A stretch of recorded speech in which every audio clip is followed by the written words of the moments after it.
Salut les amis, c'est Isa, j'espère que vous allez bien. Bienvenue sur cette nouvelle vidéo aujourd'hui où on va parler de je ne sais absolument pas de quoi. Parce que je n'ai pas défini de sujet, je vais rien demander de particulier, je ne sais même pas la date du jour, je ne sais pas comment je vais intituler cette vidéo, donc vous aurez le titre, moi je ne l'ai pas, mais globalement ce que je voudrais c'est faire un petit tirage collectif que j'espère qui j'espère sera assez rapide. C'est simplement pour voir ce que l'Ether a envie de nous dire aujourd'hui. Ok. Donc c'est parti. Qu'est-ce que je peux vous dire aujourd'hui? Quel est le message pour le collectif aujourd'hui? De quoi on veut vous parler aujourd'hui? Qu'est-ce qu'on veut dire au collectif aujourd'hui? Allez, c'est parti. On a le monde renversé. Oula. On a la mort. Ouf. Et on a... Oula. Et on a la justice. Et le soleil.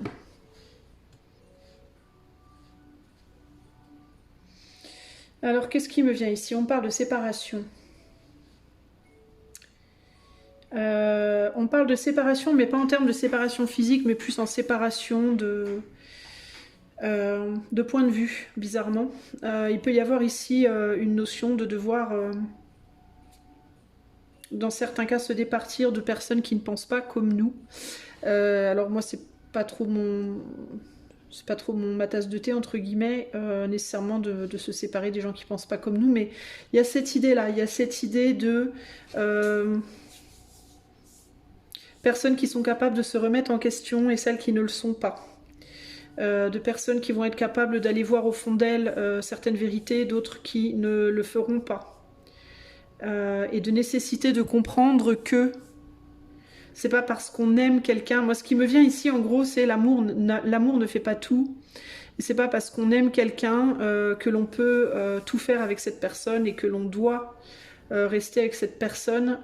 Si une est capable de se remettre en cause et l'autre ne l'est pas, c'est compliqué. Voilà, c'est un peu ce qui me vient ici.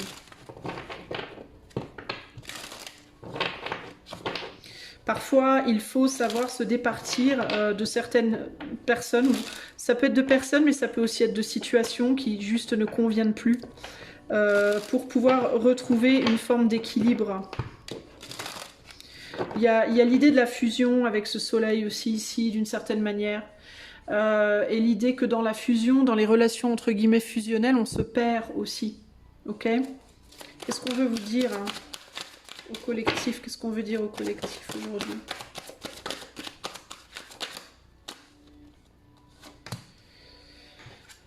Alors, on a le 3 de bâton, l'as de denier.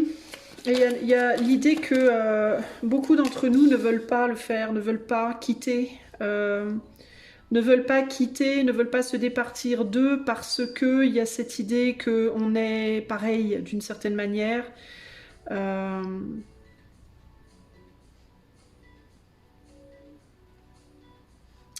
À trop vouloir se reconnaître en l'autre, à trop vouloir que l'autre se reconnaisse en nous, on oublie, on s'oublie en fait. Il y a un sacrifice de soi ici, clairement. Et on tourne le dos à une nécessité à ne rien vouloir sacrifier, à ne pas vouloir se sacrifier soi ou sacrifier l'autre. On se donne pas la possibilité en fait de se réinventer.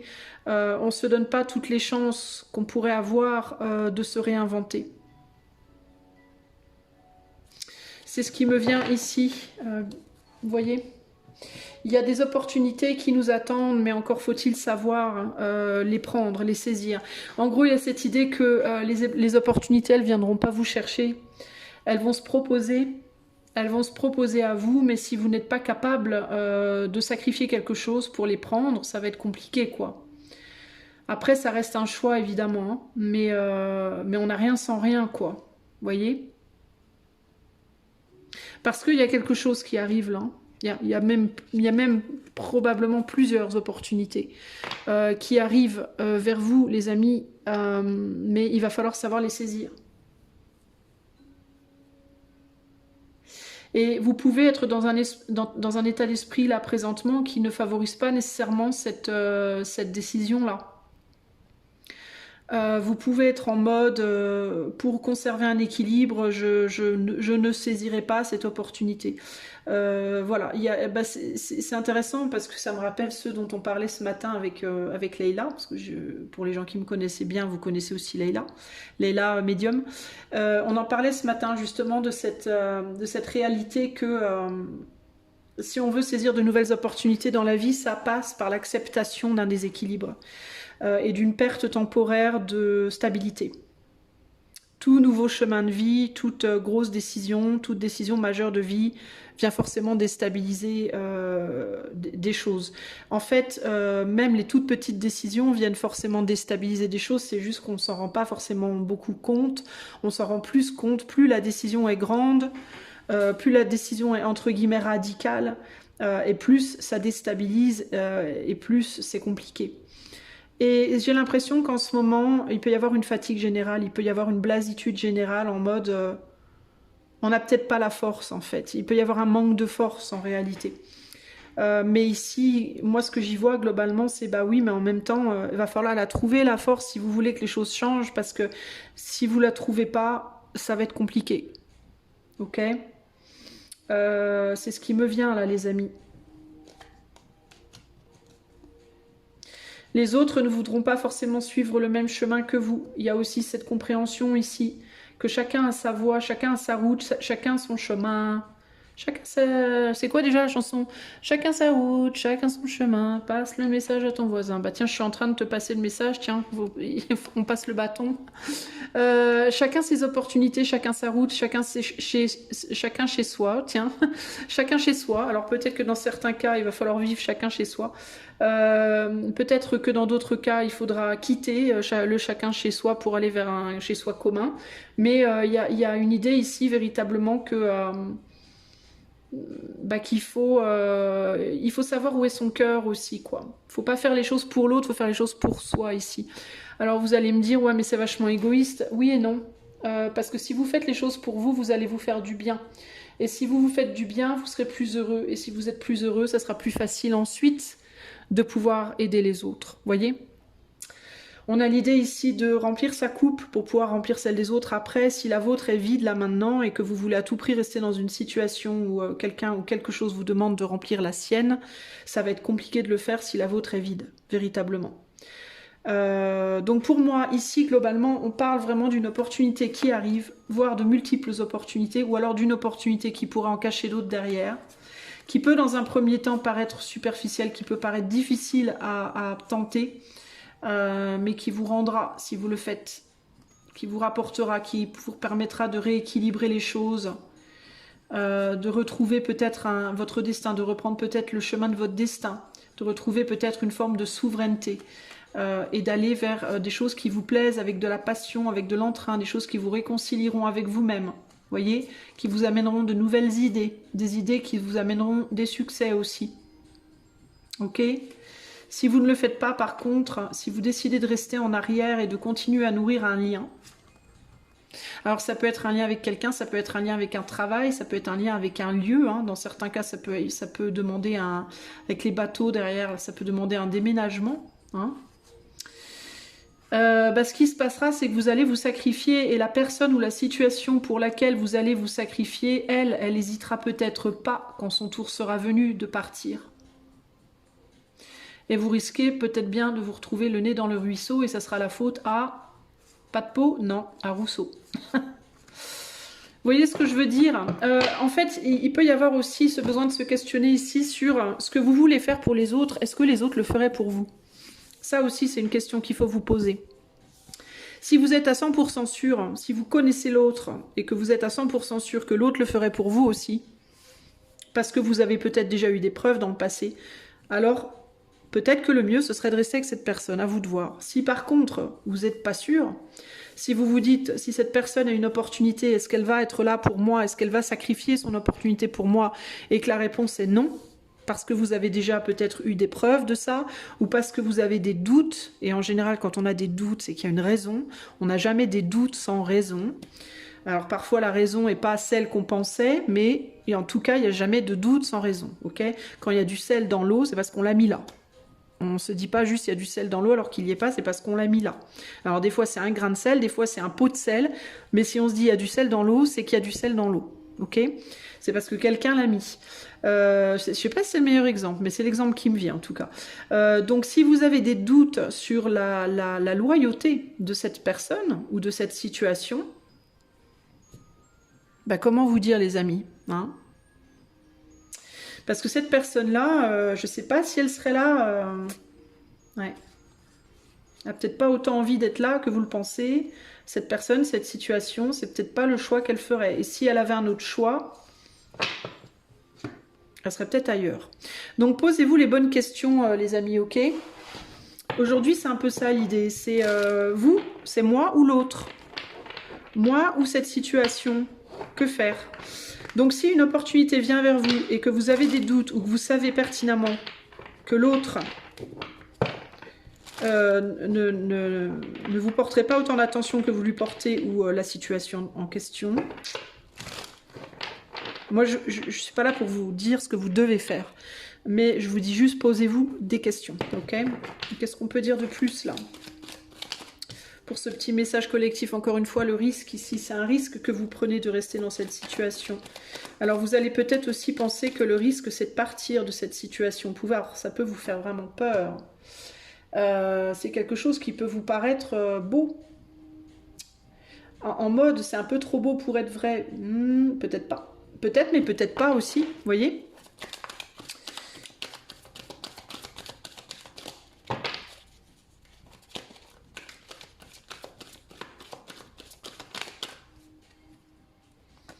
Là, on a l'héritage et là, on a la résistance. Alors, dans certains cas, on me dit, vous attendez que quelqu'un vous suive, peut-être. Et cette personne ne vous suivra pas forcément. Il peut y avoir aussi des cas ici où vous seriez capable de suivre quelqu'un, mais cette personne ne vous suivrait pas. Peut-être que ça va que dans un sens. Peut-être que cette personne, c'est toujours dans son sens que les choses doivent aller, mais quand vous voulez que ça aille dans le vôtre, ah ben non, c'est pas possible. Ok, encore une fois, ça peut être une personne ou une situation. Mais il y a vraiment cette idée ici, globalement, de quelque chose qui va que dans un sens, quoi. Donc encore une fois, posez-vous cette question. Si c'était votre tour de dire « moi j'ai envie de faire ça, maintenant tu me suis », est-ce que cette personne le ferait? Vous voyez? Ou alors moi j'ai décidé que maintenant ce serait comme ça, donc il faut que vous soyez d'accord avec moi. Est-ce que ces personnes ou cette situation, est-ce que ça irait dans votre sens? À vous de voir. Est-ce que ça va toujours que dans un sens?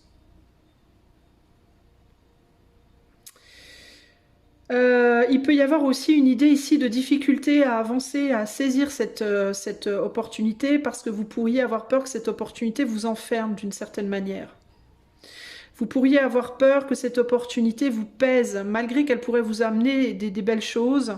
Il peut y avoir aussi l'idée de oui, ça m'amènerait des belles choses, mais en même temps, ça peut paraître comme une forme de contrainte. Qu'est-ce qui peut faire peur là dans cette opportunité qui arrive ? La mise en scène, vous pouvez avoir peur que ce soit trop beau pour être vrai aussi d'une certaine manière. Et vous pouvez avoir le sentiment que pour que ce soit un succès, il va falloir que vous vous forciez. Il peut y avoir l'idée de je vais devoir me forcer.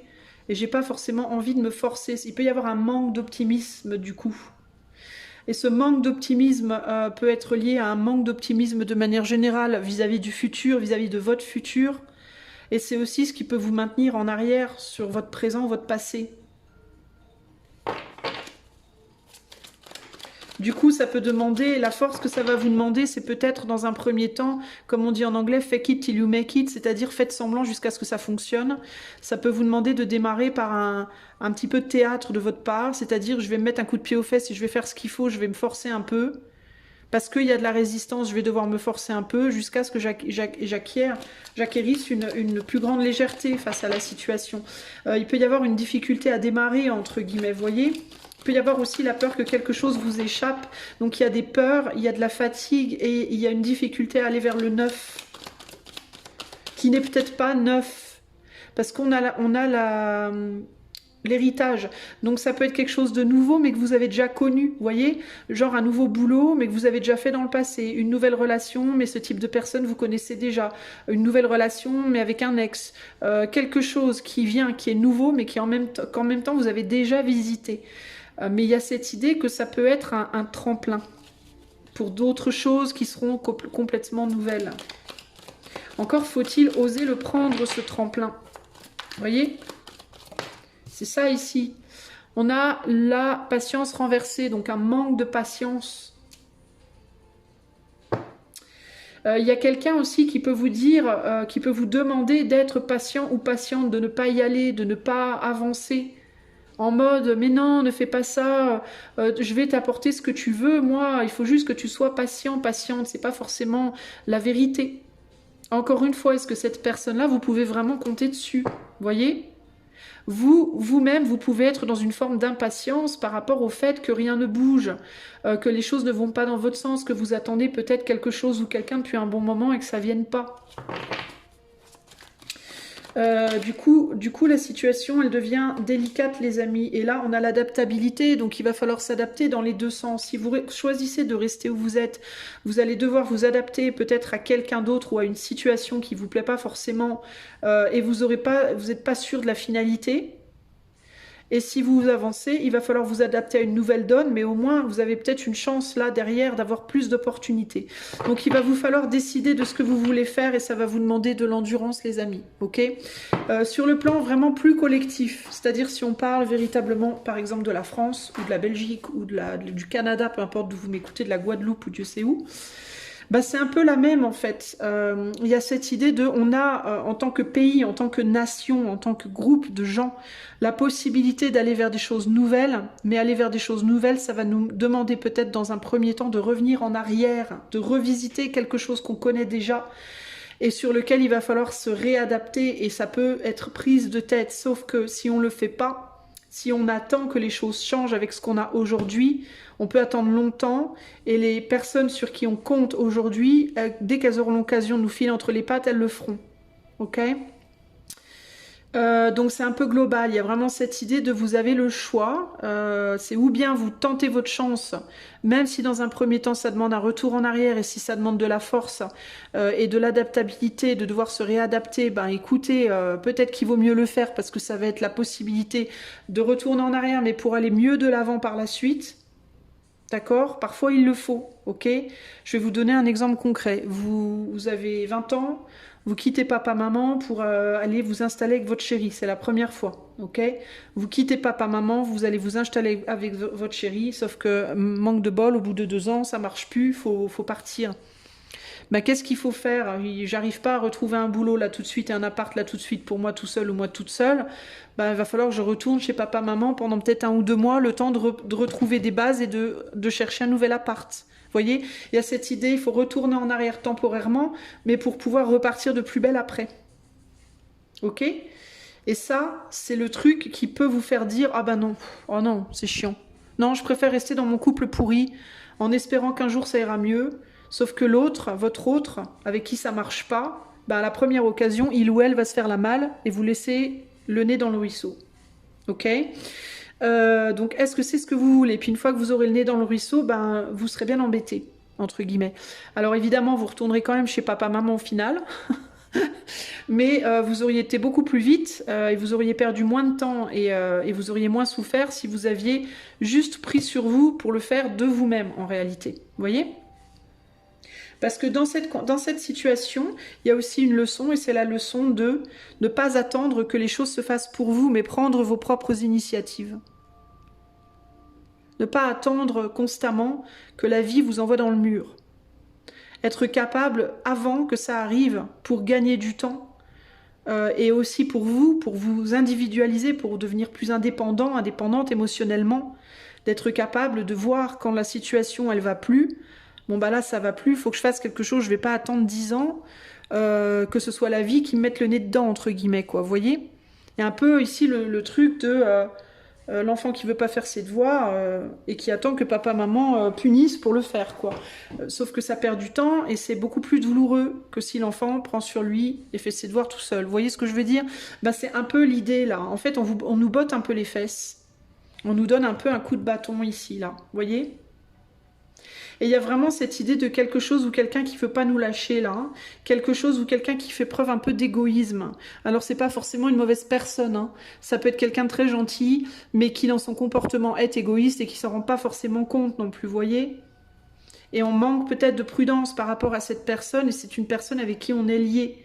Une personne qui peut avoir peur de la solitude, qui a besoin de compagnonnage, qui a besoin de gens autour d'elle ou autour de lui. Ok ? Quelque chose qui en même temps cherche paradoxalement, parallèlement, peut-être de nouvelles relations. Et qui si elle le trouve, cette personne, bah, elle va vous dire bye bye en deux. Donc il y a un peu un côté opportuniste. Faites attention aux gens qui sont autour de vous et que ces gens ne soient pas des opportunistes. C'est-à-dire, bah, tu es là, tant mieux, parce que là j'ai personne d'autre, mais dès que j'ai quelqu'un d'autre, ciao, bye bye, tu m'intéresses plus. Voyez ? Donc attention à tout ça, les amis, c'est le message du jour, bonjour. Avant de vous quitter, je vais vous tirer 3 petites cartes du petit oracle victorien. Pour info, ce tarot-là, c'est le tarot, je vais vous montrer la boîte si vous ne le savez pas, mais bon, vous me suivez depuis un moment, vous le savez, tarot de Marseille Waite, ok?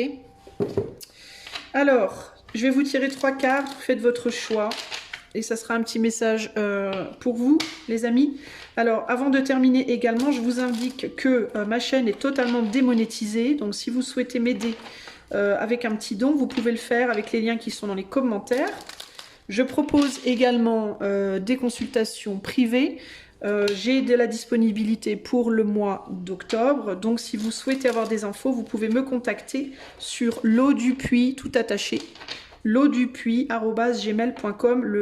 L'email est également dans les commentaires. Ok? Allez, on va faire 3 choix. Allez, choix 1. Choix 2. Et choix 3. Je les mélange pas comme ça parce que sinon elles tombent à l'endroit. Vous verrez, c'est pas rigolo. Choix 1, choix 2, choix 3. Ok? Alors, je vous invite à vous poser la question de qu'est-ce que je dois entendre là maintenant, quel message est pour moi là maintenant, et à faire votre choix, ok? Choix numéro 1.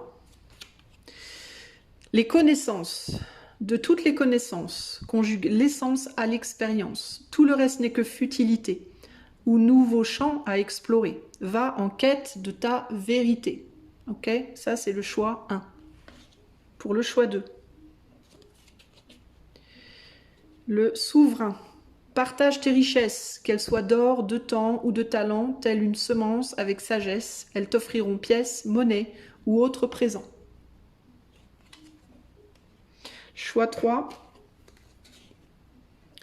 Le dandy. Élève tes pensées pour que tes mots s'envolent avec dignité. L'élégance des gestes sincères vaut 1000 fois celle des apparences. Ok ? Voilà les amis. Alors ici, vous voyez, avec les connaissances, j'y vois aussi encore ce message, avec les connaissances, le souverain et le dandy. Il y a encore cette idée de attention par rapport aux gens que vous connaissez, à ce que vous connaissez déjà. Attention à comment vous partagez avec une personne, peut-être que vous connaissez déjà, ou dans une situation que vous connaissez déjà, que ce soit bien sincère. Il y a vraiment cette idée de sincérité, hein. Les amis, il peut vraiment y avoir des gens autour de vous qui ne sont pas sincères et qui peuvent vous la faire à l'envers très rapidement. Qui peuvent paraître sincères, qui se montrent en mode je suis comme toi, je pense comme toi, je ressens comme toi, etc. etc. et qui en fait vous la font à l'envers. Hein. Ok ? Et en secret. Il peut y avoir vraiment l'idée du secret ici aussi. Donc attention par rapport à ça. De la même manière, avec la papesse derrière là, il peut y avoir, et le chariot, il peut y avoir l'inverse, c'est-à-dire des gens qui s'éloignent et qui en réalité aimeraient bien être vers vous. Donc attention, attention, attention, ok? Prudence, les amis, prudence. Tiens, bah, ça sera le titre de la vidéo. Je vais dire prudence, prudence. Ça me fait penser à ma mère quand j'avais 9 ans, 36 Insta Life avant de vous quitter, quand j'avais entre 9 et 11 ans, quand j'ai commencé le tarot avec elle. Elle avait une carte, alors je sais plus laquelle c'était pas une carte de tarot, je sais plus, c'était d'un oracle. Et elle la lisait et c'était écrit dans la description prudence, prudence. Je l'entends lire la carte. Elle dit, prudence, prudence. Donc voilà, ce sera le titre de la vidéo. Prudence, prudence. Je vous fais plein de gros bisous les amis et je vous dis à très bientôt pour de nouvelles aventures. Ciao, ciao.